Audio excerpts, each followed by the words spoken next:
까지 한번 보겠습니다. 계속해서 보시고 그 중에서 뭐 보셨다면은 정말 그늘 재배를 한 것이 커피 맛에 영향을 안 끼치는 것이 맞냐?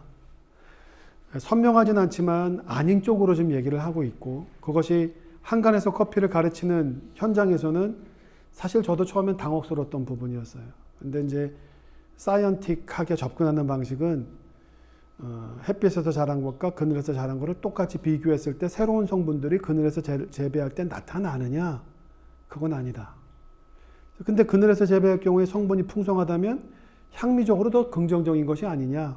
이제 이런 공방을 벌일 만한 것이죠. 그래서 지금 이 책이 커피에 대한 전반적인 걸 다루고 있어요. 논란이 될 만한 이슈에 대해서. 그래서 이런 책이 좋은 책이에요. 꼭 같이 한번 끝까지 어떻게든지 뗄 테니까 질문이 오프라인에서 만날 때 서로 오고 갔으면 좋겠고. 자, 그러면 뭐 다들 지적 수준이 어느새 높아져서 궁금증이 없다면 오케이. 생활 속의 뉴스는 좀 보셨어요? 어때? 좀 새로 나온 뉴스 중에 궁금한 거나 뜻하지 않은 것들 좀 없어요? 안 봤어요?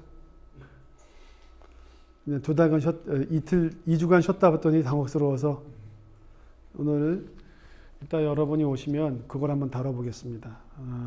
매번 엄청난 뉴스들이 쏟아지고 있고 그 뉴스들을 볼 때마다 너무너무 행복해요. 공부할 게 많아서 이런 게 아니라 대세로 가고 있구나. 와인 결과 나오는 거, 와인이 한참 뉴스 쏟아질 때 비교가 안 될 정도로 커피는 지금 어마어마합니다. 그리고 큰 트렌드의 교체가 아니라 새로운 스토리텔링들이 막 나오고 있어요. 경험적으로 이렇게 보면 제가 커피만을 계속 들여다본 지가 딴 일 안 하고 직업적으로 들여본 것이 2013년 4월 3일 이후예요. 그때부터 정말 하루도 빠짐없이 커피를 보고 있어요. 그러다 보니 이게 쌓이다가 보니까 어느새 이게 트렌드가 될까? 이게 대세가 될까? 하는 것들이 몇 번 있었는데 이게 맞아 떨어지더라고요. 그 얘기는 뭐냐면은 제 나름대로 커피 쪽의 트렌드나 미래를 예측하는 그런 툴들이 있는데 아직 완성도가 있을 수가 있겠습니까만은 그래도 어느 정도 적중을 하더라. 자, 그렇다면 이번에 5월 30일에 또 그게 학과 세미나는 아닌 거 모양이죠? 그냥 한 과목의 세미나에 5월 30일 어떻게 하겠다는 거예요? 한 과목. 그 과목을 듣는 분들의 학과의 세미나냐? 그러면 그때 그 시간에는 천하건 교수님 강의가 없고 그걸 듣는다 이런 뜻이죠. 오케이. 그러면은 우리도 그거를 준비할 필요가 있겠죠. 시간은 겹치지 않지만 이따 오늘 커피도 좀 수고 좀 이따 해주세요. 이따 혹시 가실 때 그 백지를 한 15장 정도. 시험은 아니고 이게 K커피 어워드 1등 한 겁니다. 이번에 친가 커피니까 이따 한번 드셔보시고 이따가 백지가 나오면 저와 함께 뭐 좀 쓸 거예요. 관능평가, 관능과 관련된 용어들, 궁금한 용어들 한번 쭉 나열을 해서 우리가 그거들에 대한 컨셉을 이해하는 것이 커피 테이스팅을 이해하는 데 굉장한 도움이 될 거예요. 그거는 이따 여러 선생님들 다 왔을 때 진행하는 걸로 하고 우리한테는 저 영상이 있으니까 그러면 더 기다리지 말고 오늘 준비한 강의를 시작하겠습니다. 지금 이 내용이 뭐냐면은 부산에서 월드 바리스타 챔피언십이 열리고 있죠. 그 가운데 바리스타 챔피언십에 대한 얘기입니다. 제가 단국대 강의 나왔을 때 해마다 여기서 우승작은 분석을 했었어요. 이번에도 더군다나 한국에서 하는 거니까 우승작이 뭘 가지고 우승을 하고 어떻게 했는지 전지현 씨 할 때도 그때 제가 강의를 하고 있어서 전지현 씨 거를 한번 쭉 함께 영상을 보면서 뭘 가지고 정상에 올랐는지를 공부했던 기억이 납니다. 이거는 여러분 논문의 토픽도 될 만한 거예요. 논문을 너무 어렵다고 보지 마십시오. 이런 거죠. 예컨대 월드 바리스타 챔피언십의 1등한 작품들을 어느새 연도별로 한번 쭉 보면서 거기서 우승자가 선택한 커피들이 어떻게 시대적으로 변모했는지, 그것이 그 이후에 커피의 문화에 어떤 영향을 끼쳤는지 라는 것은 충분한 그 커피 쪽의 논문이 될 만하죠. 그런 가운데 예컨대 2015년에 사사 세스팅이 갖고 나왔던 탄산 칙명 커피가 커피 문화에 어떤 영향을 끼쳤는지에 대한 연구가 될 수도 있는 거고, 아니면 전반적으로 월드 바리스타의 우승자들이 선택한 커피를 통해 본 그 커피 품종, 그 트렌드의 분석이라든가. 요번에 보면 제가 이제 당국대 강의 나오지 않으면서 이거를 몇 회 보지를 않았는데, 요번에 월드 바리스타 챔피언십이 60팀이 나오는 거죠. 그래서 하루에 30명 바리스타가 어젠가 그저께 했어요. 그리고 그 다음날 30명이 진행을 해요. 그래서 이 뉴스는 30명을 진행한 다음에 이 유명한 블로거가 이 30명의 것을 다 적은 거예요. 얼마나 고마운 일이에요. 커피 전공하는 사람들이 이거보다 더 좋은 기회가 어디 있어요. 지금 세계에 SCA를 제가 찬사를 보내자는 뜻이 아니라, 이거 우리가 유치해서 우리 K커피를 만들어야 되는데 못하고 있으니, 지금 운동선수들이 올림픽, 축구선수들이 월드컵을 분석하듯이 커피를 하는 사람들이 세계 커피 대회를 분석하지 않으면 그건 직무유기다라는 거예요. 그래서 이번에 관심 있게들 뉴스를 다 보시고, 이미 늦었지만 뭐 부산까지 가볼 수 있는 분들은 가보셔도 좋고, 그러니까 카페쇼는 꼭 가보시고, 가서 볼 게 없더라도 보셔야 되는 거고, 봄에 하는 연합회 것도 또 한번 보시고, 이런 식으로 커피업에 있다 그러면은 중요한 이벤트들을 봐야 되는데, 특히 지금 이 순간 쌤나고 탐나지만 이걸 나중에 우리 한국이 해야 된다는 생각을 하거든요.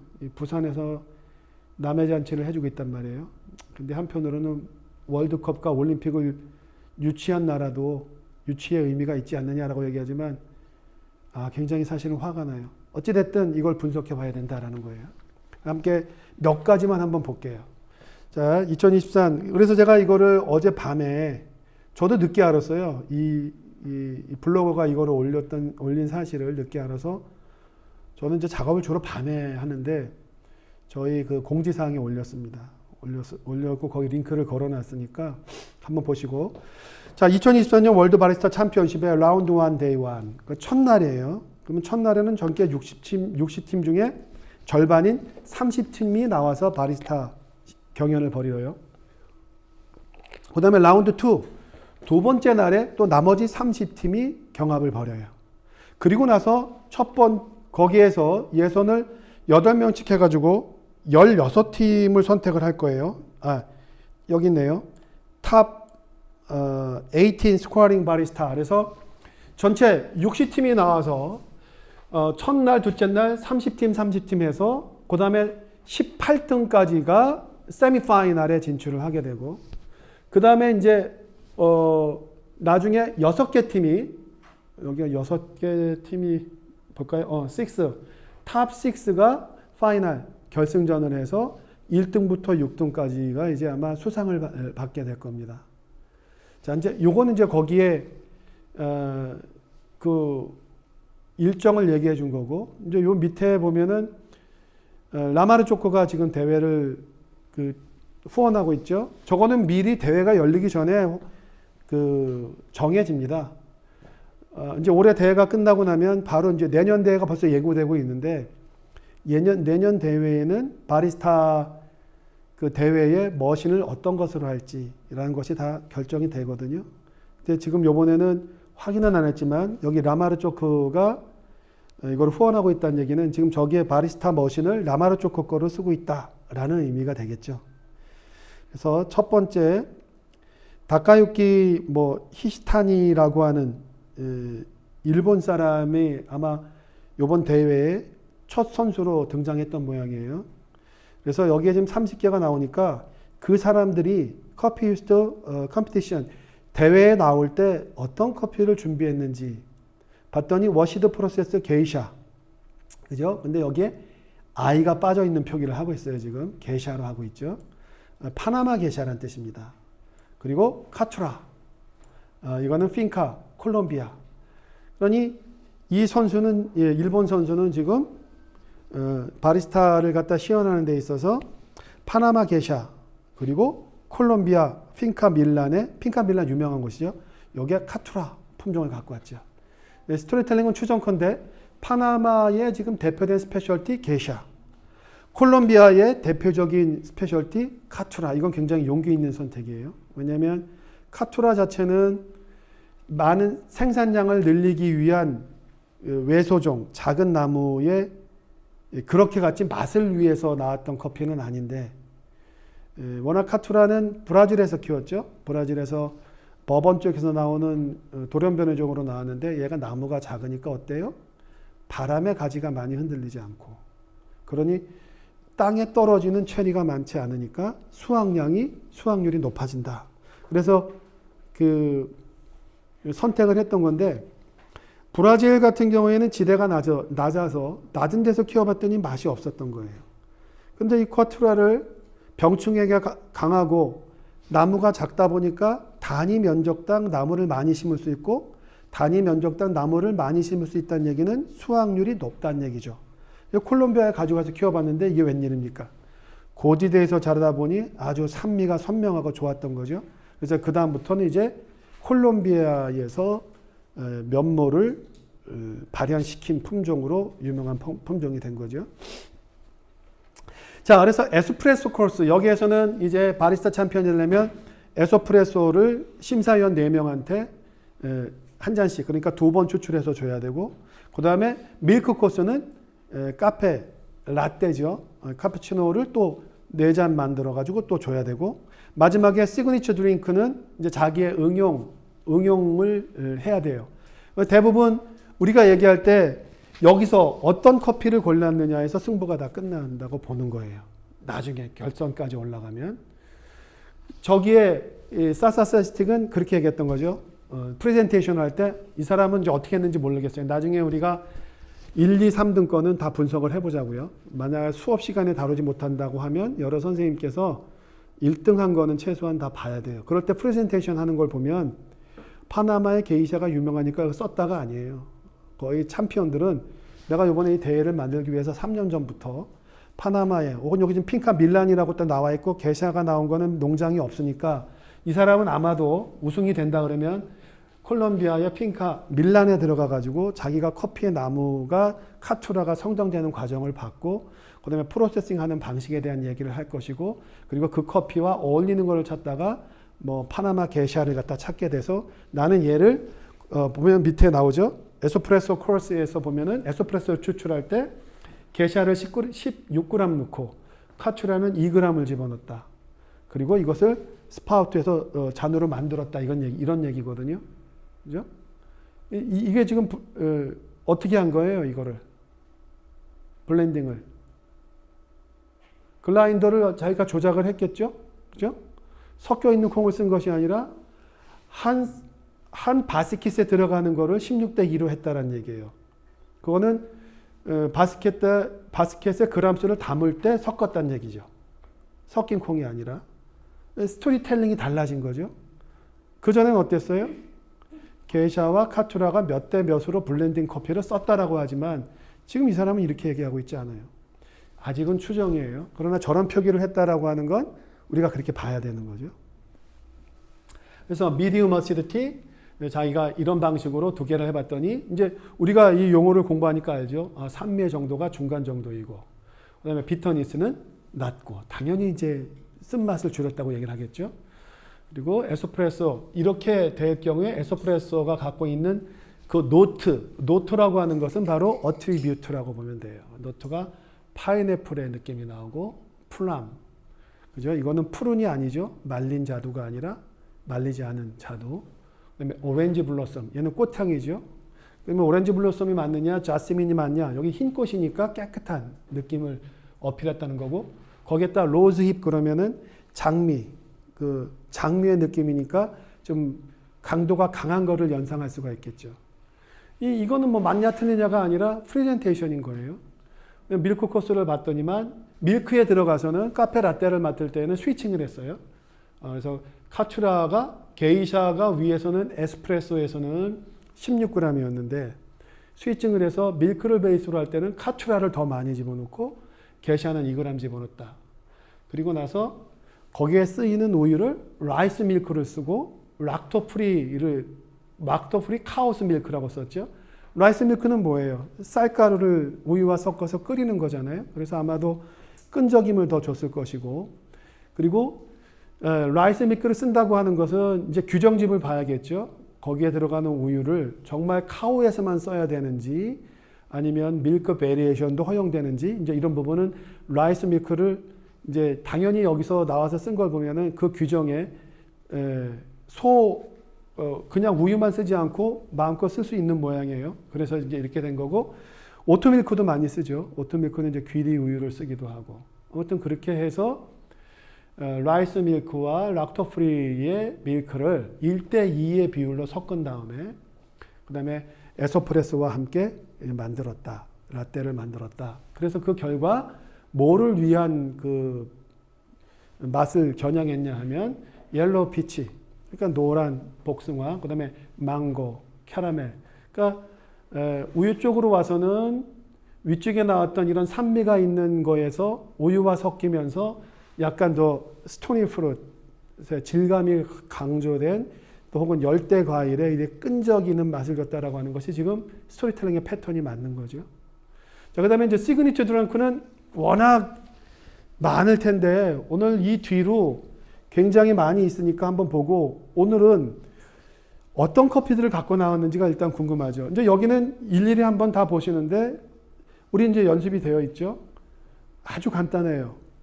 AI에다가 넣어가지고 여기서 나오는 용어들을 다 설명해 달라. 그러면은 요거를 갖다 해결하는데 금방 되더라고요. 옛날엔 이거 한번 해석하려고 그러면 시간이 너무 많이 걸렸는데, 시그니처 이거 시그베브라고 하는 게 시그니처 베버리지라고 나오고, 쭉 카츄라 나오고, 여기에 보면은 깜파리도 들어가 있고, 여기서 이제 저게죠. 응용 메뉴를 하게 되는 거니까 보면은 여기 네그로니가 이게 그 유명한 칵테일. 맞아요? 네. 우리 조지사님이 계시니까. 그죠? 이 칵테일을 갖다가 섞은 시그니처 메뉴를 만들었다는 겁니다. 자, 지금부터 제가 뒤로 돌리면 이런 패턴을 여러 선생님들께서 게임 룰을 알죠? 에스프레소 4잔, 카페라떼 4잔, 마지막에 시그니처 메뉴도 심사위원이 4명이니까 4잔을 줘야 되는 거고, 그렇게 하는 것이 이제 시연이 끝나는 거고, 이렇게 해서 준결승 올라가고 결승 올라갈 때까지 똑같이 하는 거예요. 결승에 뭐 숨겨두고 할 거 없어요. 다 똑같아요. 그래서 우리 전지현 씨 같은 경우에도 2번 했는데 2번 할 때 자세히 생두 설명할 때 좀 약간 서로 달랐죠. 자, 2번째 거. 과레말라 사람 걸 봤더니 과레말라는 게이샤를 많이 썼더라고요. 봤더니 역시 게이샤죠. 표기가 다 아이를 뺀 상태에서 지금 하고 있다는 것. 그죠? 여기는 이제 1800m 고지에서 나온 라콜리나. 그리고 전통적인 워시드라고 하는 것은 수조에 들어가는 거다라는 거고. 그러니까 퍼멘티드란 느낌이 나오는 거죠. 수조에 들어가서. 만약 그냥 워시드라고 했다면 애매하죠. 세미 워시드가 있고, 세미 워시드가 있을 때에는 퍼멘티드가 개입되는 게 아니죠. 그죠? 그리고 또 하나는 퍼멘티드를 했는데 얘는 워시드뿐만이 아니라 아예 본격적으로 그레인 프로, 생두 안에 들어있는 비닐을 갖다 이용을 해서 48시간 동안 퍼멘티드 했다는 얘기는 에너로빅 퍼멘테이션을 했다는 의미입니다. 그죠? 그리고 pulped and fermented for 24 hours without water. 물 없이도 또 한 거예요. 한쪽은 집어넣고 빼겠다 퍼멘티드를 한 게 있고, 또 하나는 펄프드, 과육을 벗긴 상태에서 물을 닿게 하지 않고 24시간 동안 또 퍼멘티드를 한 거죠. 이런 경우에는 허니 프로세싱을 한 방식이죠. 그리고 또 washed and dried 파티오. 그리고 얘를 물 없이 퍼멘테이션이 다 끝난 다음에 그 다음에 또 washed and dried네요. 그죠? 10일 동안 얘를 말리고 그리고 그것을 볶아서 미디움 정도로 볶았는데 오늘 이 대회를 하기 14일 전에 볶아서 뒷게싱을 충분히 했다라는 그런 의미인 것이고, 여기서는 또 풀리 워시드 게샤를 쓴 거네요. 그죠? 그 다음에 덴마크 친구.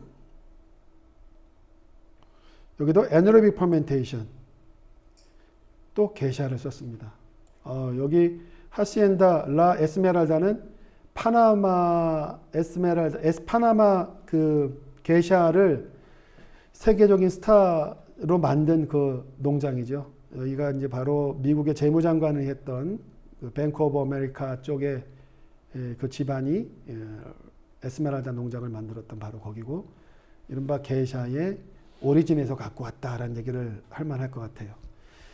자, 그 다음 차이나 친구는 어떤 커피를 썼나 한번 볼까요? 역시 이것도 또 에너로빅 퍼멘테이션을 썼네요. 자, 이쯤 되면 에너로빅 퍼멘테이션이 대세죠. 에너로빅 퍼멘테이션이 처음 등장한 건 2015년 사사세스틱이고, 그 당시에는 에너로빅 퍼멘테이션이라고 했지만 지금 사사세스틱의 한 방식을 에너로빅 퍼멘테이션을 더 구체화해가지고 카보닉 마셀레이션, 탄산 침용이라는 장르로 바뀌었고, 자, 그래서 티피카 버라이어티를 썼네요. 역시 중국 사람답게 운남 커피를 갖고 출전을 했어요. 그렇죠? 그리고 운남도 그 지대가 1800m 고지에서 나오는 거고, 그 다음에 shop develop time이라는 얘기는 뭐예요? 좋아요. roasted for 10 minutes with a short develop time이라고 하는 것은 전체 로스팅 타임은 10분간 했는데 with a short developing time, 1차 크랙이 쓴 다음에 거의 바로 뺐다, 이런 뜻이죠. 그래서 developing time ratio가 낮다라는 거죠. 자, 그 다음 거 한번 볼까요? 베네수엘라. 베네수엘라도 커피가 나오죠. 베네수엘라는 커피의 역사에서 어디에 등장해요? 그 브라질과 잇따여 있는 아마존과 같이 물려 있는 곳이죠. 거기 바로 옆에가 수리남, 기아나 있고, 바로 프랑스 기아나를 통해서 이제 그쪽 카리브해에서 남미 쪽에 첫 발을 내딛는 그런 장소죠. 여기도 또 에너로빅이에요. 에너로빅. 몬테카를로. 베네수엘란 버라이티. 야, 몬테카를로라고 하는 품종 들어보셨어요? 이런 대회를 통해서 이름이 부여되는 거예요. 봤더니 최근에 개발된 베네수엘라의 품종이다라는 거예요. 자메이카 블루마운틴도 처음에 이런 식으로 등장을 했겠죠. 근데 이 사람은 베네수엘라 사람으로서 베네수엘라의 칼티바가 재배종이 된 몬테카를로를 딱 갖고 왔다. 1800m 고지에서. 그리고 베네수엘라 서쪽에 그 농장주의 이름이 빅토 몬티아라고 써 있습니다. 몇 개 더 볼까요? 여기서 이걸 다 볼 필요는 없을 것 같고, 여기도 더블 퍼멘티드네요. 그 다음에 허니 프로세싱 핑크 버번을 갖고 나왔네요. 그렇죠? 콜롬비아의 핑크 버번, 더블 퍼멘티드 허니 프로세싱, 멀티플 버전. 이거는 이제 용어 자체가 더블 퍼멘티드라고 했다면 수조에 2번 빠뜨린 걸 흔히 얘기를 해요. 그리고 허니 프로세싱을 했다는 얘기는 수조에 들어가지 않는 거죠. 간단히 이렇게 썼지만 아마도 핑크 버번이라고 하는 품종을, 하나는 더블 퍼멘티드한 워시드를 가지고 또 하나는 허니 프로세싱을 한 걸 가지고 두 개를 만들어서 섞었다라는 그런 의미겠죠. 그러면 이제 에스프레소 보면 풀드에트 여기 21g이 있고 42g이 있고, 핑크 버번, 그리고 엘더 플라워의 느낌 피치. 자, 예전에는 이 대회에 이런 자료들이 공개되지 않았는데, 이건 지금 이 대회에 스폰을 받고 있는 그 블로거 매체가 스프린지가 들어가 가지고 얘를 어제 보니까 다 썼더라고요. 너무 땡큐고, 아마 내일 저녁이나 오늘 밤에는 나머지 30팀도 이렇게 정리를 해준다. 너무너무 땡큐죠. 여러분 논문 주제가 될 만한 거죠. 응? 그리고 나중에 1등이 되고, 적어도 각 분야의 1등부터 3등까지는 기록이 다 남고, 그러면은 뭐 얘가 그 처음에 시작했을 때 그 호주의 그 친구 누구죠? 아직 체연소가 깨지지 않는 그 카페 이름이 되는 폴 바셀. 난 그 폴 바셀 자꾸 까먹어요. 그 폴 바셋이 처음 시작할 때 그 영상 있는데 봤어요? 폴 바셋이 우승할 때 카페라떼를 어떻게 만들었는지 한번 보세요. 우리 흔히 학원의 수강생들 그렇게 하면 자격증 통과 못해요. 이제 그렇게 요만한 데에서 SCA의 월드 바리스타 챔피언십이 열렸던 거예요. 그때 이제 2회대였나? 그렇게 1등을 했는데, 그래도 초창기에 했고, 그 21살 때 바리스타 챔피언 그 기록이 아직 안 깨지고 있죠. 그때부터 1등한 커피들을 혹은 스토리텔링을 잘 봐서 논문으로 써도 좋다라는 거죠. 한번 볼까요? 또, 와, 코리아, 한국 나갔네요. 임정환 씨. 이게 에어리 커피, 사우스 코리아, 남한이 딱 나와 있어요. 남자분이네. 어떤 커피 가져갔나요? 내추럴 프로세스도 콜롬비아, 핑카, 마가리타. 요즘 수단 룸에 가지고 왔네요. 그죠? 수단 룸에. 에티오피아 원정이죠. 그리고 10-minute roaster time, bring out sweetness to max. 이건 안 써도 된 얘기죠. 가장 맛있게 볶았다 이런 얘기죠. 단맛이 나올 수 있게끔. 이제 이렇게 쓰는 것보다 아깝게 더 괜찮죠. 그죠? 디벨로핑 타임을 셔트하게 줬다. 그렇게 해야 스윗니스나 이것이 극대화된다라는 얘기를 그런 방식으로 쓰는 게 사실 더 나을 것 같은데. 노트 포 오렌지 블로썸, 그린 애플, 레몬그라스. 맛이 생동감이 있는 그런 커피일 거라는 느낌이 좀 듭니다. 잘 됐으면 좋겠어요. 한국에서 하는데. 자, 다음 아일랜드 한번 볼까요? 게샤가 콜롬비안 게샤. 게샤가 압도적이네요. 옐로우 버번도 나오고. 그 다음에, 한번 보십시오. 이런 거. 여기서 나왔는데, 로스팅을 한 지 6주 전 거를 갖고 왔다 이거예요.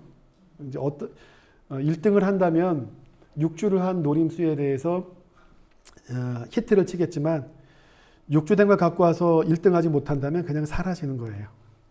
그냥 멋진 하나의 시도로. 그런 시도할 때 있었죠? 뭐가 있었나요? 콩을 얼려서 갖고 와가지고, 안녕하세요. 얼려서 갖고 와서, 당신은 왜 얼려서 갖고 왔냐 했더니, 그라인더가 돌을 때 나오는 그 열에 의해서 향기가 손실되는 것을 갖다가 최소화하기 위해서 했다. 많은 사람들이 박수를 쳐갖고 우승할 줄 알았던데 준우승했나? 그렇죠? 나쁘지 않아요. 그리고 우유도 전주현 씨가 제 기억이에요. 좀 정확한 거는 다시 열어봐야 되는데, 전주현 씨가 했던 라떼는 우유를 갖다가 가만히 내비둬서 혹은 센트리퓨가를 시켜서 물을 덜어냈죠. 물을 덜어내고 아니면 가만히 있는 상태에 뒀다가 얘를 살짝 얼렸죠. 얼리면 우유와 얼음이 어는 그 속도가 물이 더 빨리 얼려요. 그래서 얼음에서 얼린 우유에서 위에 얼음만을 싹 걷어내면 우유의 농도가 크리미해지는 거죠. 그렇게 해서 라떼를 했고, 라떼의 온도를 50도 정도로 해서 텍스처를 강조했다라는 얘기를 하죠. 이게 정답은 아니에요. 하지만 우리가 커피를 하는 사람들이 이제는 무시할 수 없는 월드 바리스타 챔피언, 저것뿐만이 아니라 브루잉 대회도 그렇고 로스팅 대회도 그렇고 적어도 3개 정도는 알면 좋다. 올해 1등한 바리스타 챔피언은 어떤 커피를 갖고 와서 시그니처 메뉴에는 어떤 거를 시도했다. 로스팅 대회도 어떤 콩을 갖고 와가지고 어떻게 했다. 브루잉 대회에서는 심사위원들의 맛 향미를 전해주기 위해서 어떤 디자인을 했다. 라고 하는 것들을 그때그때 알아두면 좋겠다라는 거죠. 자, 조금 더 볼까요? 아니면 말까요? 그렇죠. 어차피 제가 묻고 제가 대답하죠. 자, 아랍에미레이트 나왔어요. 아랍에미레이트는 여기서 나오는 위에 티피카는 이 사람이 소속된 아마 카페 이름이 티피카인 것 같아요. 자, 랏 347. 이건 무슨 얘기예요? 이 게샤 보면 그린팁, 게샤 그로운, 잔슨 팜, 볼칸, 파나마 볼칸 지역의 잔슨 농장에서 1700m 고지에서 자라고 있는 게샤, 그 중에 란 넘버 347 그 땅덩어리에 있는 것만 딱 갖고 와서 프로세싱 했다라는 얘기거든요. 그래서 스페셜티 커피, 요번에 저 영상을 보셨다면 때로와예요, 이 얘기가. 그냥 파나마 커피가 아니다. 파나마의 볼칸 지역 아니다. 볼칸 지역에서도 잔성 농장이다. 잔성 농장에서도 1700m 고지에 경사지가 기가 막히고, 그래서 이 일조량을 많이 받을 수 있는 란 넘버 347건만 싹 갖고 와서 그거 가지고 했다. 그런 얘기를 하고 있습니다. 그래서 여기서 이 나오는 이야기들을 우리 페루까지만 하나만 더 보죠. 여러 선생님들께서 이거를 다 해독하실 수 있어야 돼요. 응? 아, 대회가 이렇게 열리고, 그리고 제 마음속은 저런 대회를 우리가 한국이 주최해서 하자라는 거죠. 응? 경향신문에서 저거 가지고 비판 기사를 썼어요. 부산이 왜 저걸 하고 있느냐라는 식으로 얘기를 하고 있어요. 거기서 더 나가서 부산에 하는 자치단체의 예산으로 우리 거를 키울 생각을 해서 우리의 대회를 만들고 세계로 나갈 생각을 했으면 좋겠다는 얘기까지 갔으면 좋을 텐데, 거기에는 부산이 커피를 많이 수입하는 항구가 있다고 커피 대회냐? 그리고 또 하나는 부산은 특히 물에 염소를 많이 쓴다고 하는데 커피 맛이 좋냐?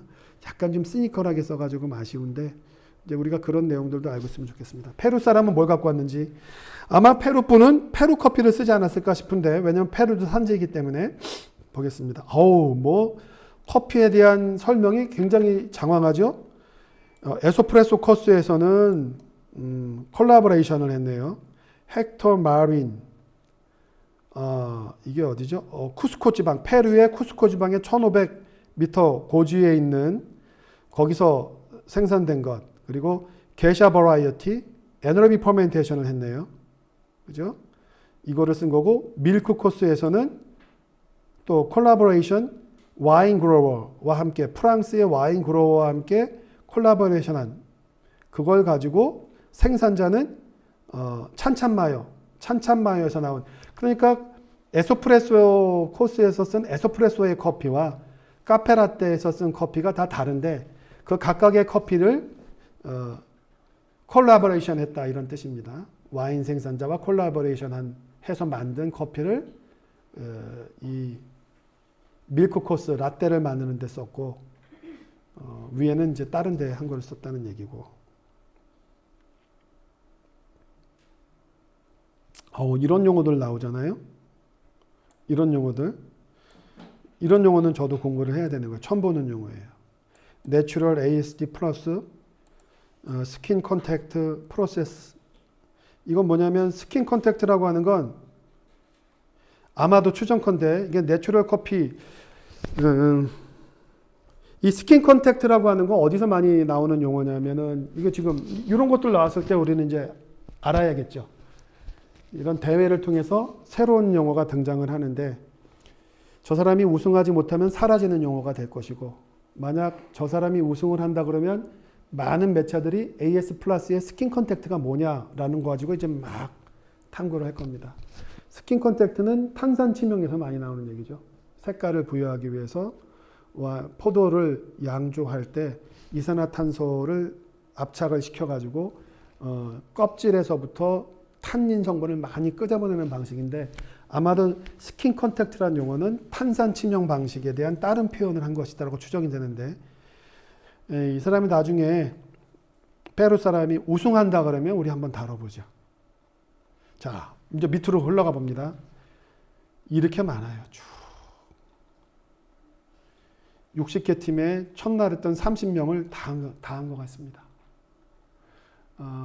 그리고 이 사이트 여기 이쪽을 다 링크해 두셨다가 제가 또 이튿날 30명께 올라오면은 또 올리겠습니다. 나중에 적어도 1등은 뭘 가지고 했는지를 알아보는 걸로 이렇게 하죠. 자, 오늘 아까 우리 앞에 시작하신 분들과는 얘기를 했는데, 한 주 공부하시면서 질문, 호기심에 잔뜩 이렇게 찬 상태에서 오시지 않으셨나요? 돌아갈 때 호기심에 가득 차요? 올 때가 아니라 돌아갈 때? 큰일 났네. 자, 그러면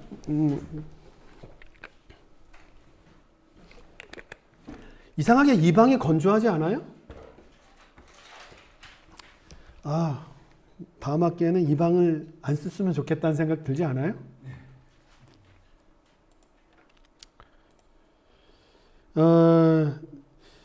제가 영상에서 다루는 것은 오프라인에서 교실에서 만날 땐 질문만 받는다 그랬어요. 영상에서 하고 있는 거를 또 반복할 필요는 없을 것 같고, 영상에서 지금 이 진도 나가는 게 어제 제가 챕터 때루아까지 지금 넘어가 있어요. 때루아까지 가 있는 거 여러 선생님 한번 보시고요. 그래서 어찌됐든 이 책을 다 다뤄보면 커피에 대한 전체적인 이게 이슈 메이킹 된 거거든요. 중요한 이슈가 된 것들만 뽑아놓은 거니까 이쪽 걸 다 보시면 도움이 될 겁니다. 그리고 여기 오셔서는 제가 영상을 좀 미리미리 올려야지만 질문도 나올 텐데 제 속도가 좀 늦은 경향이 있으니까 상황에 따라서는 여러 선생님들께서는 질문을 저한테 좀 해주셨으면 좋겠습니다.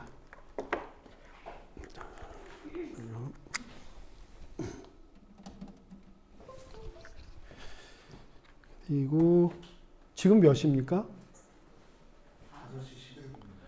그리고 제 강의가 몇 시까지 돼야 하는 거라 했었죠? 6시 50분? 오케이. 자, 그럼 여기 좀 하고, 커피와 건강도 커피 전문가들이 좀 많이 알아야 돼요. 커피와 건강이 인문학적인 거냐? 아니, 사람에 관한 거니까 인문학적이라고 더 씌울 수 있지만, 그래도 많은 커피 강의를 하다 보면 이게 어떻게 몸에 좋은 거예요? 나쁜 거예요? 어떤 관점을 가져야 돼요? 라는 질문들이 많을 텐데 커피와 건강을 이야기할 때 전제가 있으면 돼요. 굉장히 혼란스러운 질문을 받게 될 겁니다. 그리고 지금 이 순간에도 커피에 대한 그 논문들이 혹은 조사 자료들이 정말 하루와 다르게 쏟아지고 있고 오늘 제가 슬라이드를 한 30개 정도를 준비했는데 여기서 다뤄지는 것들이 모두 최근 열흘 이내의 것이에요. 열흘 이내에 국내 뉴스 말고 전 세계적으로 커피와 관련된 뉴스들이 어떤 게 나왔는지 일단 30개를 우리가 한번 쭉 본 다음에 그 다음에 설명을 해볼까요? 이제 커피 음용의 장점 뭐 많이 나왔던 얘기죠. 커피의 음용을 커피가 몸에 무엇이 좋으냐. 그 다음에 커피 음용의 장점만 있는 것이 아니죠. 우려점도 많이 있죠. 뭐 칼슘매라든가 아니면 임산부의 얘기라든가 위장 장애라든가 이런 부분도 커피를 사랑하는 사람은 장단점을 다 균형감 있게 얘기를 해야 돼요. 커피에 대한 장점만 얘기하는 건 그거는 전문가가 아니다라는 생각을 합니다. 우리가 아끼는 것일수록 일정한 거리를 두고 객관적으로 표현해야 되고 하루에 마실 때 커피 양을 얼마나 마시냐. 이건 뭐 지속적으로 나오는 얘기예요. 쓴 얘기 또 쓰고 또 쓰고 또 쓰고 하는데 하루에 마시는 양을 일정하게 맞출 때 그럴 때 몸에 좋고 나쁜지를 따질 수 있다는 전제가 나오고 이거 제가 쭉 끝까지 한번 본 다음에 다시 한번 앞에서 볼 겁니다. 그래서 커피를 마시고 건강하기 위해서는 우리가 주변에 있는 사람들한테 뭐라고 얘기하냐면 스스로 정보를 찾고 그 정보에 대해서 스스로 판단하고 판단한 다음에 실천해라. 하루에 마시는 커피, 저건 하루에 마시는 커피 양이 아니라 오해와 진실에 대한 얘기죠. 응? 저건 이게 좀 표기가 잘못됐네요. 이게 비몽사몽간에 하면 이래요. 이거는 커피에 대한 오해와 진실. 그죠? 커피가 숙취 해소에 도움이 된다. 그래서 술 마시고 나면은 커피를 마시죠. 최근에는 어때요? 커피와 술을 섞은 음료까지 나오죠. 큰일 날 일이에요. 다이어트에 유익하다? 왜 그러냐? 뼈가 약해진다? 그럴까? 탈모를 부추긴다? 치아 변색을 촉진한다? 감기 치료를 할 때는 커피를 마시면 안 된다. 이런 부분에 대해서 우리는 어떻게 이야기를 해줘야 될 것이냐 라는 부분이죠. 이거는 고전적인 질문들인 거고 뭐 양치에 대한 얘기 어떻게 해야지만 치아가 보존된다. 이거는 이제 카페인에 대한 찬반 논란이고 운동에 쓰려면 1시간 전에 커피를 마셔라는 얘기고 이것이 하루에 커피 섭취량에 대한 이게 300에서 200으로 바뀌었다는 거를 좀 알면 좋아요. 작년부터 임산부의 경우 태아까지 전해지는 것이 이제 확인이 돼서 양을 좀 더 낮췄죠. 300에서 200ml로. 자, 그리고 이제 여기서부터 시사 문제가 나오는 거예요. 시사 문제가 나올 때 저게 푸드에서 지난주에 나왔던 건데 많은 뉴스에서 탔죠. 저 뉴스가 커피하는 사람들한테는 어떤 의미가 되냐면 싼 커피로 갈 수밖에 없다는 거죠. 그래서 지금 점심값이 저렇게 올라가고 막 그렇게 한 상황에서 갈수록 커피를 마시는 직장인들은 싼 커피를 찾아갈 수밖에 없다. 또 하나는 뭐가 있을까요? 최근 열흘이 아니라 한 달 전에 나온 얘기죠. 커피값이 비싸니까 고시원에 있는 사람들이 카페인 알약을 사 먹기 시작했어요. 굉장히 위험한 일이에요. 그게 한 알에 커피 한 잔이면 몇천 원이지만 그건 한 알에 100원 정도밖에 안 되니까 그걸 사다가 이제 쪼개서 먹기 시작했어요. 이거 국가적으로 빨리 커피 문제 이거 빨리 대책 마련해야 돼요. 그래서 새로 나온 용어가 커피 디톡스란 말이 이제 시작되고 있습니다. 스페인 공항에서 벌어졌던 일이죠. 스포츠 조선이 4월 25일 날 썼던 건데 저기 후속 기사가 나올지는 모르겠어요. 이게 공항 자판기에서 나온 커피에 벌레가 잔뜩 우글거리는 거예요. 저걸 통해서 공항뿐만이 아니라 식당에 특히 여름철에 자동 머신은 그 커피 찌꺼기가 밑에 놓이는 통을 청소하지 않으면 거기 하얀 곰팡이가 펴 있습니다. 먹지 말아야 된다는 얘기를 좀 해주셔야 되고, 장시간 앉아있는 사람의 경우에는 수명이 단축되더라. 그런데 보면 6시간 앉아서 일하는 사람들은 수명이 단축되는데 커피를 마셨더니만 그것이 해결이 되더라 라는 논문이 나왔고, 이게 메디컬 트리뷴에서 4월 29일 뜬 내용입니다. 저거는 국내 뉴스에도 이제 나오거나 나올 거예요, 아마. 왜냐면 건강에 커피가 몸에 좋다라고 얘기할 때 모두 다 블랙 커피예요. 커피만 있는 거, 그 내용들, 오직 커피 성분만을 담은 거, 설탕 들어가면 안 된다라는 얘기고. 스타벅스가 어제 한 거죠. 2017년부터 자기네들은 디카페인 커피를 팔았는데 어느새 1억 잔을 갖다가 돌파했다. 디카페인 커피의 시대가 열리고 있는 거죠. 사실은 디카페인 커피가 시대가 연다는 얘기는 한 작년부터 막 나오기 시작을 했을 거예요. 근데 디카페인 커피가 왜 인기를 끄느냐라고 하는 부분은 제가 내일자에 이제 나올, 아마 이제 지금쯤 네이버에 떴겠네요. 한번 볼까요? 잠깐. 저도 지금 궁금해서 보겠습니다.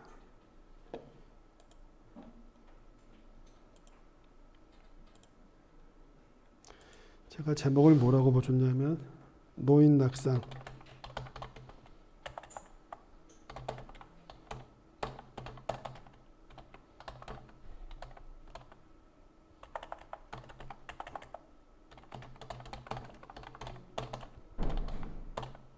가치가 아니라 값어치라고 썼는데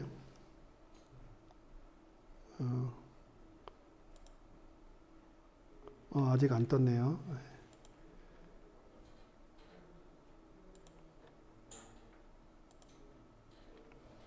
디카페인 카페인을, 그러니까 커피를 마시는 나라는 운명적으로 디카페인 커피가 유행합니다. 커피를 많이 마시면 많이 마실수록 우리는 한 번도 가보지 않은 길인데 이제 생긴 거예요. 커피의 역사, 커피의 음용 역사는 2차 세계대전 이후라고 보면 돼요. 이렇게 대중화된 건. 어떤 부작용이 나온지는 이제 막 생기기 시작하는 거예요. 커피를 많이 마시면서 카페인의 농도가 축적이 되면 금단 현상 나오죠. 중독성이 없다라고 얘기를 하면서도 참 묘하죠. 그러면서 커피를 많이 마시게 될 경우에 나타나는 금독 현상을 몸에 해를 주는 독소처럼 취급을 해요. 그래서 커피 디톡스라는 용어가 이제 나오기 시작을 하죠. 커피 디톡스라고 하는 건 뭐냐면 한 잔에 담기는 커피의 카페인의 양을 줄이는 거예요. 줄여서 카페인으로 인한 금단 증상을 서서히 줄여나감으로 해서 그 금단 증상을 줄인다는 것을 디톡싱이라는 용어에 빗대어서 얘기를 하고 있는 거죠. 그래서 커피 디톡스에 대한 얘기, 결국 이런 현상들이 글로 가고 있는 것이다 라는 걸 우리가 한번 맥을 잡아볼 필요가 있다라는 거고, 플랫 화이트도 논문에 나온 거에 근거를 하고 있죠. 예전에 말씀 한번 드렸을 거예요. 이게 덴마크에서 저 논문이 이따가 나오겠는데 아무튼 커피만 따로 먹을 때보다 우유를 따로 먹을 때보다 바깥에서 섞어서 먹었을 때 면역력이 증강이 되더라 라는 부분. 스타벅스가 발빠르게 플랫 화이트로 가죠. 근데 그 플랫 화이트를 제공하는 시점이 출근 시간이라는 거. 왜 그럴까? 감성 커피, 이게 말도 안 돼요. 감성 커피라고 제주에서 쭉 나왔는데 커피가 들어간 제품이 아니에요. 근데 저거를 피하라는데 감성 커피라는 장르로 감성 커피 나왔습니다. 제주의 농가들로 스무디 과자가 나왔습니다. 그럼 과연 커피가 음료의 대명사가 될까? 카페에서 차린다면 다 감성 커피라고 얘기하는데 저거는 정말 황당한 광고죠. 빈니스 커피, 이제 커피가 없어요. 그런데 커피 맛이 나요. 저것도 디톡스와 관련된 트렌드에서 나오는 겁니다. 여름에 이건 뉴스 나왔죠. 헬스조선에. 근데 건강과 관련돼서 좋은 부분을 지적한 내용이에요. 여름철에 얼음 남겨지는 거 마시거나 깨물어 먹지 말아라. 이겁니다. 노인 낙상 줄이는 디카페인. 이거는 아직 이 좋은 뉴스가 국내에는 아직 안 퍼지고 있어요. 그래서 더 텔레그라프가 4월 23일에 했는데 참 훌륭한 내용이에요. 디카페인 커피의 가치를 새롭게 조명했는데 이거예요. 요양원에 제공되는 커피를 디카페인 커피로 바꿨더니만 낙상 사고가 35% 줄어들더라. 왜 그런가 하고 봤더니 카페인 때문에 주무시다가 화장실 가는 숫자가 줄어든다는 거예요. 봤더니 75세 이상의 노인들이 숨지게 되는 이유가 대부분 다 낙상사고로 인한 건데 그 낙상사고의 대부분이 잠결에 화장실 가거나 잠에 화장실을 가려고 서두르다가 넘어지셔서 그걸로 인해서 다치는 경우가 많다. 굉장히 좋은 뉴스인 것 같아요. 저 영국에서 나온 뉴스인데. 파킨슨병 나온 거, 이것도 메디컬 트리뷴에서 나온 거죠. 그동안 파킨슨 얘기까지는 안 나왔었어요. 치매 정도까지는 얘기가 나왔는데 이제 파킨슨까지도 효과가 있다는 얘기가 좀 나오고 있고, 뭐 대장암 얘기는 뭐 너무너무 많이 나왔던 얘기인데 지금 이 순간에 커피가 여러 장기 중에 어디에 좋은 거냐 라고 얘기할 때 많은 사람들이 간이라고 얘기해요. 왜 그럴까요? 커피가 몸에 좋다. 커피가 질환 예방에, 치료에 좋다는 얘기는 아니에요. 커피가 치료 예방에 좋다라고 얘기할 때 간이 제일 많은 건 간에 대한 연구가 제일 많기 때문이죠. 응? 제일 심각하게 보는 거죠, 간을. 블랙커피 꾸준히 마셨더니 체중의 변화가 왔다라든 거. 위 점막, 밤잠에 미치는 영향. 커피에 이것을 집어넣었더니 몸속에 염증이 사라졌다. 코펜하겐인데 아까 커피와 우유, 칵테일. 이게 4월 18일 부산일보에 나왔는데 코펜하겐 대학의 이 뉴스는 작년에 나온 뉴스입니다. 작년에 나온 거를. 그러니까 우리가 커피 뉴스를 한번 보기 시작하면 저놈들이 장난을 하는 건지 아닌지를 구별할 수 있어야 돼요. 한번 우리가 그 상징적인 게 얼마 전에 그런 게 나와 있었어요. 젊은 대학생들이 커피를 가장 많이 마시는 시간, 그것이 뭐 오후 몇 시부터 나왔다 그래서 언제 마시면 또 건강하냐. 이것을 경원대학교 거기에 논문을 인용해서 나왔는데 봤더니 2016년 논문을 가지고 기사를 쓴 거더라고요. 이 커피 쪽에서는 좋은 뉴스가 나오기도 하지만 재탕 삼탕하는 뉴스들이 있습니다. 이제 그거를 계속 지켜보면 알 수가 있는데 우리 커피를 전공하시는 분들은 뉴스가 떠오르면 이게 나왔던 거다 아니다 라는 거를 좀 구별할 수 있는 상황이 되면 좋겠고, 특히 건강과 관련되는 것은 계속해서 모니터링 해요. 건강, 환경과 관련되는 것. 그거는 끊임없는 이슈입니다. 최근에 나온 환경과 관련된 이슈는 뭐예요? 커피에서? 아까 얘기한 빈니스 커피죠. 이따가 쭉 간 다음에 다시 설명을 드릴게요. 커피 속에 폴리페놀 얘기. 뭐 이거는 너무나 많이 나온 거죠. 파란색 잔에다 커피를 마실 때. 여기 헬스조선이 4월 24일 나왔는데 이 얘기는 한 5, 6년 된 얘기입니다. 비 오는 날 커피가 매력적인 이유도 한 10년 전부터 계속 나오는 얘기고, 저도 KBS 방송에 이제 예전에 그 라디오 방송 할 때 제가 그때 다뤘던 얘기인 것 같아요. 근데 저게 매번 볼 때마다 새롭게 보이면 안 되죠. 커피를 적어도 전공하시는 분들은. 자, 이제 처음으로 한번 가볼까요?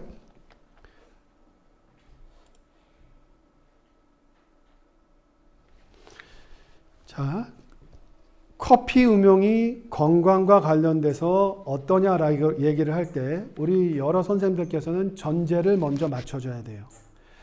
모든 논문에서 커피와 건강 이야기가 나올 때 나올 기본, 첫째, 일일 카페인 섭취량을 맞춘다. 그래서 하루에 성인은 서너 잔, 왜 서너 잔? 한 잔에 8온즈짜리를 기준으로 할 때 한 잔에 95ml, 100mg의 카페인이 들어있다고 보는 거예요. 그래서 서너 잔이면 400mg에 맞춰졌다고 보는 거죠. 임산부는 200mg. 그 다음에 청소년들은 2.5kg의 그 몸무게 1kg에 따라서 25mg. 뭐 이렇게 수치가 정해져 0.25kg 이렇게 되어 있는데 커피가 몸에 좋다라고 하기 위해서는 하루 카페인 권고량을 넘지 말아야 된다. 그래서 많은 논문 중에 보면 서너 잔, 이게 바로 카페인의 일일 섭취량을 준수할 때의 얘기예요. 그리고 논문에 들어가 보면 5잔, 6잔을 마실 때는 이 효과가 사라지더라 라고 얘기하는 것들이 대체로 대부분이고 또 이런 효과가 하루에 한 잔, 두 잔을 마실 때에는 이렇게까지 효과가 크지 않다는 논문들이 많아요. 이제 그런 논문들을 볼 때는 항상 카페인 섭취량이 권장량인 400mg 정도가 되느냐. 그거보다 적을 때 효과가 좋다는 것이 아니라 400mg의 대부분이 다 걸쳐 있어요. 그 얘기 하나. 그리고 두 번째는 모두 블랙커피예요. 설탕이나 크림이 들어간 커피가 아니라 커피 성분만 들어가 있을 때 지금 나오는 모든 이 장점이나 이런 것이 나와요. 그러니 앞으로 건강 관련돼서는 두 개의 전제를 반드시 지켜야 된다. 그리고 이제 커피 건강과 관련돼서 많이 지금까지도 그 궁금해하는 것이 뭐냐면 커피와 디카페인 커피, 일반 커피와 카페인을 뺀 커피가 효용성을 놓고 볼 때 어떨 때는 카페인 일반 커피일 때만 효과가 나타나고 디카페인 커피일 때는 효과가 사라져요. 그럴 경우에는 그 역할이 카페인의 효과다라고 볼 수 있는 논문들이 잔뜩 있고 어떨 때에는 카페인만 줬을 때는 건강이 좋아지는 기능이 없는데 그 카페인을 커피의 형태로 줬을 때 효과가 나타나요. 그럴 때는 아직도 커피는 어떤 하나의 특성 물질이 특정 어떤 질환이나 치료나 예방에 좋다라고 하는 메커니즘이 밝혀진 건 없어요. 커피에서 메커니즘이 밝혀져 있는 것은 커피의 성분 중에 메커니즘이 밝혀져 있는 건 카페인이 유일합니다. 카페인은 아데노신과 비슷해가지고 신경전달 물질 중에 아데노신이 들어가야 될 자리에 들어갔다라는 메커니즘이 있는데 클로로겐산이나 트리고넬린이나 뭐 기타 많은 탄닌 성분들이나 멜라노이딘 같은 경우에는 그냥 바이오액티브, 항산화 작용 그래서 두루뭉술해서 넘어가는 거예요. 그리고 자 그렇다면 커피가 건강에 좋다라고 하는 게 메커니즘이 없는데 어떻게 입증하느냐? 대부분이 코호트 조사예요. 코호트 조사라고 하는 건 약물을 집어넣듯이 커피를 먹였더니 이 사람이 이런 증세가 이렇게 바뀌어졌다라고 보는 것이 아니라 코호트 조사라고 하는 건 10년간의 환자들의 기록을 18만 명, 20만 명의 기록을 다 뒤져봤더니 이 사람들이 무슨 원인으로 죽었는지를 쭉 보고 이 사람들이 커피를 마신 사람인지 마시지 않은 사람인지 하루에 몇 잔 마시는지 이거를 연관성을 봐서 와 하루에 6시간 앉아서 일하는 근무직 사람들 중에 커피를 그래도 서너 잔 마신 사람들은 생존율이 더 오래 가는구나. 자, 6시간 동안 앉아서 일하는 사람 중에 커피를 마시지 않는 사람들은 6시간 앉아서 일하는 사람들은 서서 일하는 사람들에서 더 빨리 죽었는데 커피를 마신 사람들은 그거보다는 수명이 더 길었다. 이제 이런 방식으로 통계적인 유인으로 연관성만을 보는 거죠. 근데 현재는 거의 커피에 대한 얘기들이 다 그렇다는 거예요. 클로로겐산 같은 경우에도 이런 것이 나오면 항산화 작용 때문에 그렇다. 당뇨병 다 똑같아요. 항산화 작용 때문에 인슐린 저항성을 줄여준다. 심혈관 다 모두 코호르트 조사를 위한 연관성만 보고 왜 그럴까를 볼 때 그냥 두루뭉술이 황산화 작용 때문에 그렇다라고 보는 거죠. 다 마찬가지입니다. 자, 술을 마시는 사람들은 카페인이 아니라 디카페인 커피를 주어도 이렇게 간 경변이 20% 하루에 5잔을 마시면 간 경변 의원이 80%까지 줄어들었다. 그런데 이런 효과는 디카페인 커피를 마셨을 때도 마찬가지였다. 굉장히 재미난 논문이죠. 그러면 카페인이 저 역할을 하는 것은 아니다. 그런데 이제 시중에서 나와보면 어때요? 최근에 술에다가 커피를 넣어 있는 것들이 많이 나오죠. 그거 큰일 날 일이에요. 커피를 하는 사람들은 카페인의 효과를 카페인이 인체에 와서 어떤 작용을 하는지를 알아야 돼요. 다 아시겠지만 카페인은 우리 이거는 최나원 교수님이 강의하시면 좋을 텐데 이게 세포고 여기에 이제 마이토콘드리아가 있고 마이토콘드리아 멤브레인에 여기에 이제 이렇게 효소가 있어갖고 ATP, ADP 이제 슬슬 짜증내죠. 이런 게 나오면 AMP 이게 바로 A, P가 연결되어 있어서 여기 결합 에너지가 얘를 끊을 때마다 칼로리가 나오는 거예요. 결합된 거 에너지를 끊어주면 에너지 나오고 이것이 이제 바로 생체 에너지가 되는 거죠. 이것이 모든 근육세포나 이런 데에서 순간적으로 막 일어나는 거예요. 제가 지금 이렇게 쓰는 데에도 여기까지 가는 에너지를 쓰기 위해서 제 어디에 있는 세포에서 지금 ATP를 ADP로 바꾸면서 여기서 나오는 칼로리를 지금 쓰고 있거든요. 그죠? 자, 그러면 ATP, ADP 여기 있는 얘를 칼로리를 다 쓴다는 얘기는 AMP만 지금 얘가 바로 아데노신이에요. 아데노신만 몸에 잔뜩 쌓여 있다는 뜻이죠. 그러니까 우리 몸에 아데노신이 잔뜩 쌓여 있으면 에너지를 많이 써가지고 지금 몸이 더 썼다가는 너 다친다.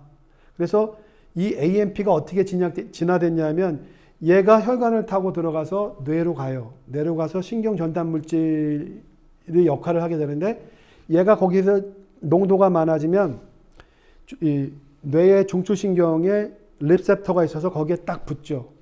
AMP가 많아서 붙게 되면 어떻게 돼요? 이제 눈이 풀리고 잠드는 거예요. 그래야지만 몸이 쉬어서 다시 얘를 결합 에너지를 써서 ATP를 만들어서 축적을 시켜서 에너지가 회복되게 되는데 자, 그런데 야근은 해야 되고 지금 잠을 잤다가는 일은 못하고 하니까 어떻게 하느냐? 커피를 마시는 거예요. 커피를 마시면 이 카페인이 ATP랑 유사하게 아데노신과 유사하게 생겨서 아데노신이 많아서 들어갈 자리에 요놈이 들어가게 되면 우리 몸을 속이는 거예요. 그래서 우리 몸이 피곤하지 않은 것처럼 이 얘기는 뭐예요? 에너지를 샘솟게 하는 것이 아니라 카페인은 우리가 피곤한 걸 모르게 한다는 거죠. 술도 똑같아요. 술과 함께 마시면 알코올이 작용하는 거, 알코올이 막 몸을 재우게 하고 정신을 혼미하게 하고 막 그런데 커피 때문에 내 몸이 알코올에 지금 지쳐 있는 걸 모르게 만들어요. 이 얘기는 뭐예요? 내가 술 취한 줄 모르게 만든다는 얘기야. 그래서 술은 실제로 채서 판단력이 느슨한데 커피 때문에 운전을 하게 되고 다친다는 얘기죠.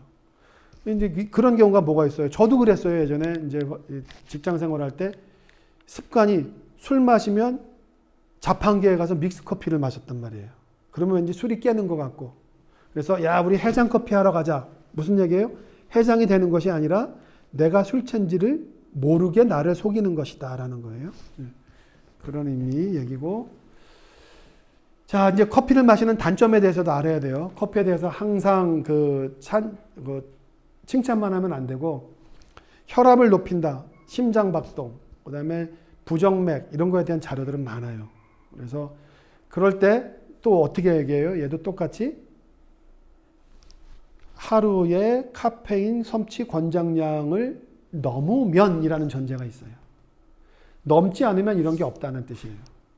그러니 여기서 커피를 마시는 것의 단점은 습관적으로 계속 마시거나 아니면 과도하게 마실 때 이렇다라는 전제가 있어요. 일반 사람들은 커피 마시면 혈압에 좋다, 뭐 한다. 근데 저쪽은 왜 나쁘다 그러고 이쪽은 좋다. 그 다 뭐가 있냐면은 블랙커피냐 아니냐, 하루 권장량이냐. 하루 권장량을 지키면 이거는 다 없어져요. 단점이라는 것은 하루 권장량 이상을 먹을 때 이러한 것들이 있다. 그리고 최근에 나오는 거는 예전에는 오후 2시 이후에 커피 마시지 마라. 잠에 영향을 받을 수 있다고 얘기하지만 요즘에는 어때요? 아예 더 강화되는 측면이 있어요. 그런 부분들이. 우리 사회 전체가 지금 카페인에 전반적으로 중독돼 가고 있다는 거예요. 디톡스에 대한 얘기를 우리가 또 한번 그래서 나눠봐야 됩니다. 그래서 여기 보면은 하루에 마시는 기준량들이 있으니까 요거 한번 보시고, 여기 보면은 카페인이 1200mg을 한 번 먹게 되면 어떻게 돼요?